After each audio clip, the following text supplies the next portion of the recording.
Iconic characters ఉంటాయి. నన్ను చూసిన వెంటనే లిస్ట్ అవుట్ చేయాలంటే like Sita, shopping mall, Geethanjali, Balupu or అన్ని రత్నమాల.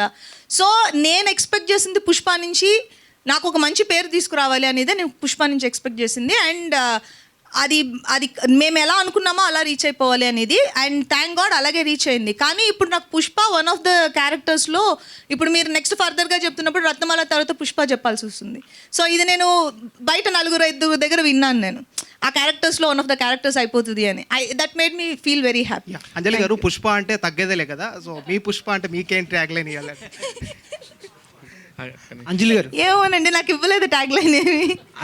అంజలి గారు ఒక శ్రీతేజ్తో ఇబ్బంది పడ్డారా, శివయ్యతో ఇబ్బంది పడ్డారా? చాలా ఇంటిమేట్ సీన్స్ ఉన్నాయి. అవును, ఇబ్బంది పడ్డారా అని అడుగుతున్నారా? ఇబ్బంది పుష్పకు ఉండదు, నాకు ఉంటుంది. ఇప్పుడు పుష్పతో కాదు నేను మాట్లాడుతున్నా, అంజలి గారితో మాట్లాడుతున్నా. అంజలి అంటే అవుట్ ఆఫ్ ద క్యారెక్టర్ అండి.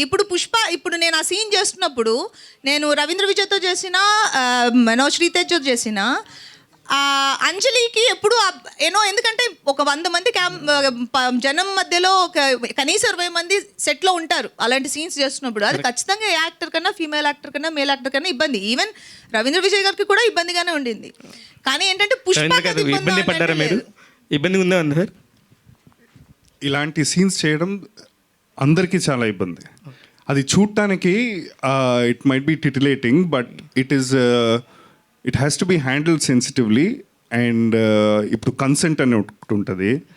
అండ్ ఆ సీన్, ఇలాంటి సీన్స్ చేసేటప్పుడు మీరు ప్రాక్టీస్ చేస్తారా? మీరు ఇలాంటి సీన్స్ చేసేటప్పుడు నేను ఇలా చేస్తా, మీరు ఇలా రియాక్ట్ అవుతారు, ఇవన్నీ మాట్లాడుకుని. So it is not very enjoyable.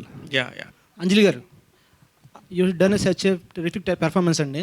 So Ratnamala అనేది స్పెషల్ అని చెప్పారు. సో దీంట్లో పుష్ప దానికన్నా ఎక్కువ చేయాలి అంటే ఇంపాక్ట్ అనేది ఒక పాయింట్ డైరెక్టర్ చెప్పినప్పుడు ఏదైనా ఒక పర్టికులర్ సీన్ మీకు మూమెంట్ ఉంటుంది, అదే రత్నమాల చేయలేకపోయింది, దానికన్నా మనం దీంట్లో ఎక్కువ స్కోప్ ఉందని ఏ పాయింట్లో అనిపించింది మీకు?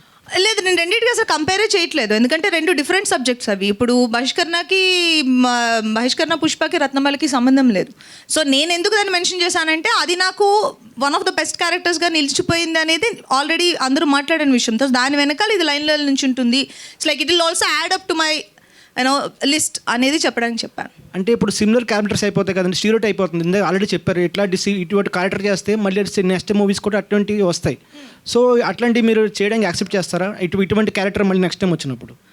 అంటే ఇప్పుడు నన్ను ఇంప్రెస్ చేసేట్టుగా క్యారెక్టర్ డిజైన్ చేస్తే అండ్ నా క్రైటీరియాలో ఆ క్యారెక్టర్ వస్తే నేను డెఫినెట్గా దాన్ని వింటాను, వినకుండా డెఫినెట్గా ఉండం. ఎందుకంటే ఎందులో ఏముందో మనకి తెలియదు వినే వరకు. క్యారెక్టర్ అది విన్న తర్వాత మనకి ఇబ్బందికరంగా ఉందంటే ఏ యాక్టర్ అయినా there is always they can say no.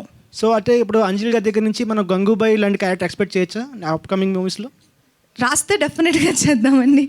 ఎవరు చేయరు, నాకు more than happy to do such roles.